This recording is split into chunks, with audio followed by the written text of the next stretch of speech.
এই শেখ হাসিনা এখন গিয়ে খুনের নেশায় মাতাল হয়ে নরেন্দ্র মোদীর সাথে আখড়া করেছে।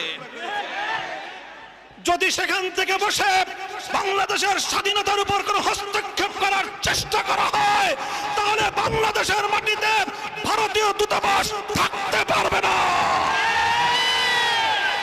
এই বাংলাদেশ আজ স্বাধীন বাংলাদেশ, ছাত্র জনতার এক সাগর রক্তের বিনিময়ে অর্জিত এই স্বাধীন বাংলাদেশে যদি 15ই আগস্টকে কেন্দ্র করে কোন নৈরাজ্য সৃষ্টির পায়তারা করা হয়, সারা বাংলাদেশে তাদেরকে প্রতিরোধ করা হবে।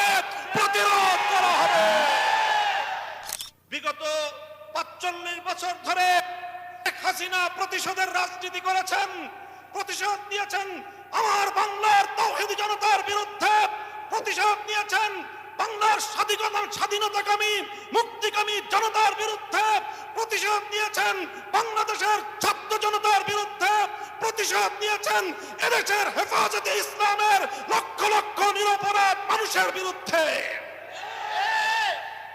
অন্তর্বর্তীকালীন সরকারকে একটি ঐতিহাসিক সিদ্ধান্ত গ্রহণ করবার জন্য ধন্যবাদ জানাই।